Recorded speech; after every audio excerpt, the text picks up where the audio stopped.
इसलिए इनका नाम रख दिया कमलाक्ष। क्या रख दिया? ये अपने पिताजी, जब ये छोटे से बालक ना अपने पिताजी के साथ राजा की सभा में जाते, बड़े बड़े पंडित विद्वान वहां सभा में आते, और नियम था कि जब भी ये सभा में प्रवेश करते सभी लोग, तो एक देवी का विग्रह उसको प्रणाम करते, सभी लोग देवी को प्रणाम करते। अब ये अद्वैताचार्य प्रभु छोटे से बालक अपने पिताजी के साथ जा रहे हैं, इन्होंने देवी को प्रणाम नहीं किया तो पिता ने देखा, और जो बड़े बूढ़े थे उन्होंने थोड़ी सी आपत्ति भी जताई। बोलते अपने पुत्र को सिखाओ कि देवी को प्रणाम करके तो सभा में जाना चाहिए। पिता घर में आए और कहने लगे, देखो पुत्र, ये नियम है, सभी सभा में जाते हैं, देवी को प्रणाम करते हैं, कल प्रणाम करना। तो बालक ने मुंह हिला दिया, ठीक है पिताजी। अगले दिन फिर राजा की सभा में गए, सबने प्रणाम किया। अब ये छोटे से बालक अद्वैताचार्य प्रभु ये बड़े संकोच कर रहे हैं, प्रणाम नहीं कर रहे। फिर अंदर चले गए, फिर पिता ने फिर कहा, पुत्र आज भी तुमने देवी को प्रणाम नहीं किया। तो छोटे से पुत्र अद्वैताचार्य को कहने लगे, मैं यदि प्रणाम करूंगा तो पता नहीं क्या हो जाएगा। पिता ने कहा, क्या कुछ नहीं होगा, सबको प्रणाम करना पड़ेगा, कल जरूर करना। फिर जब अगले दिन आए, अब पिता पुत्र को देख रहे हैं, प्रणाम कर। अद्वैताचार्य प्रभु प्रणाम क्या करें, थोड़ा सा ऐसा सिर हिलाया, बस थोड़ा सा प्रणाम करने के लिए, और वो देवी जो उनका विग्रह था एकदम फट गया भराम करके। क्यों? देवी सहन नहीं कर पा रही, क्योंकि अद्वैताचार्य प्रभु कौन है? सदाशिव। और दुर्गा जी कौन है? उनकी शक्ति है, उनकी पत्नी है, उनकी सेविका है, उनकी दासी है। इसलिए कैसे अपनी पत्नी ये सहन करे कि पति उनको प्रणाम कर रहे हैं, है ना। अब आपका व्यक्तिगत मामला, उस पर मैं नहीं जा रहा, उतना डिटेल में नहीं जा रहा, वो घर घर की बात है। लेकिन नियम तो ये है ना प्रभु? लेकिन नियम तो ये है कि लक्ष्मी जी जैसे विष्णु जी के चरण दबाती हैं, लेकिन क्या भगवान लक्ष्मी जी के चरण को स्पर्श भी कर सकते हैं? नहीं कर सकते। तो वहां पर मर्यादा है, इसलिए थोड़ा सा ऐसे मस्तक हिलाया और देवी का विग्रह वहां पर फट गया।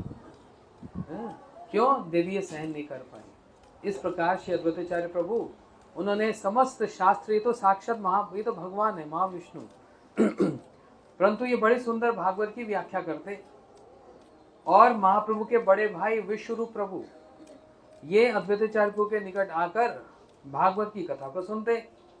अब भागवत कथा सुनने का अर्थ क्या है? भोग विलास प्राप्ति भागवत का उपाय नहीं है, फल नहीं है। विरक्ति ही, वैराग्य ही भागवत श्रवण करने का सबसे बड़ा फल है।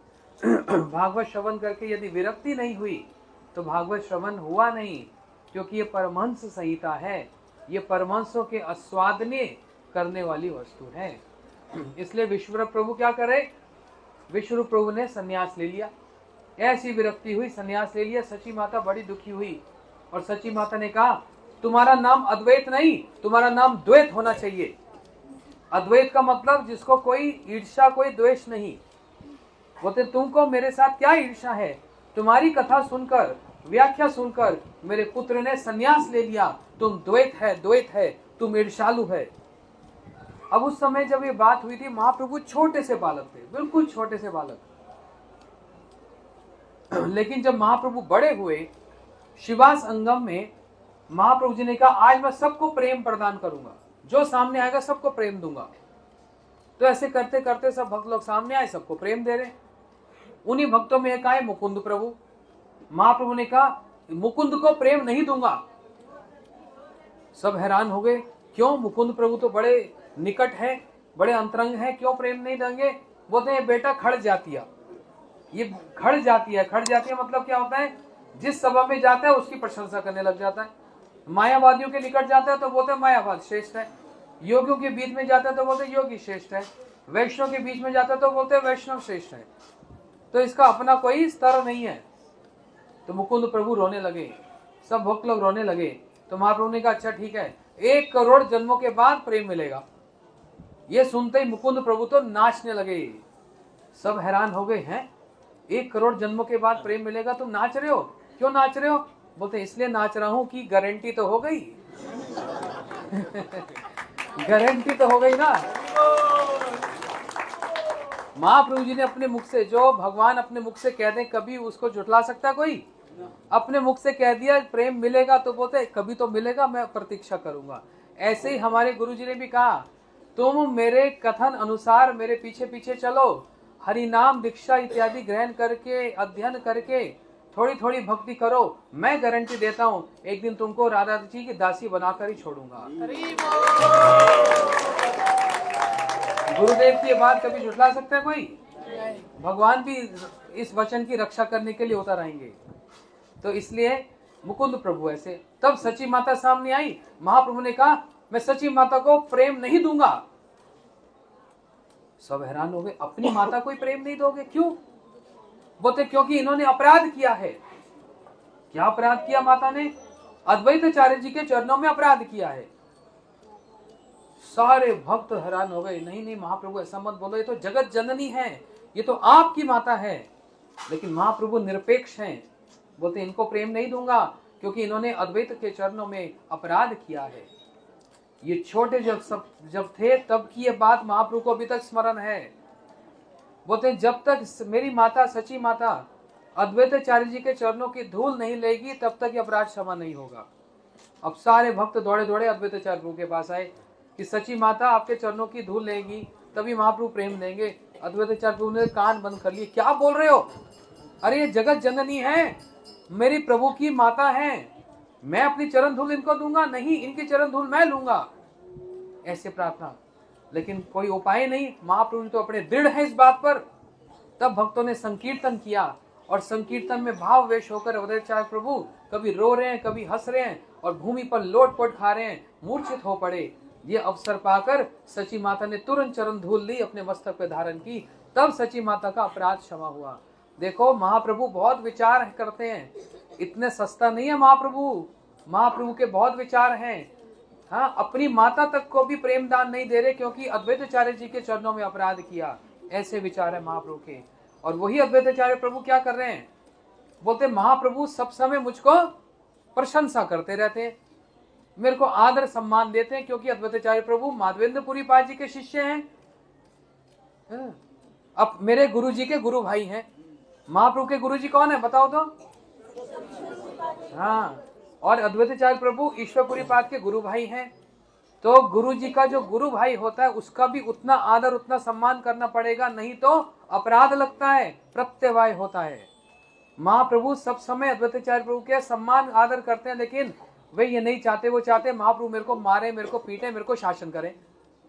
देखो ये आध्यात्मिक जगत में शासन की बड़ी महिमा है। श्री नारद जी ने व्यास जी को शासन किया, और हमारे नरोत्तम ठाकुर जी तो प्रार्थना कर रहे हैं, हेनो की हईबे मोर प्रिय नर्म सखी गान, अनुगत नरोत्तम में कौरिबे शासन। नरोत्तम ठाकुर कह रहे हैं जब ये मेरी ये सखियां, कब ऐसा दिन मेरे जीवन में आएगा जब ये सखियां मुझको शासन करेंगी, डांटेंगी, इसलिए इसके लिए प्रार्थना कर रहे हैं। अद्वैताचार्य प्रभु भी कह रहे हैं महाप्रभु कब मुझको शासन करेंगे। लेकिन सोचा ये कैसे शासन करेंगे, कुछ उल्टा पुल्टा करूंगा तभी तो शासन होगा, ऐसे सीधा सीधा तो कोई सीधी उंगली से तो घी भी ना निकले, क्या करना पड़ता है उंगली को।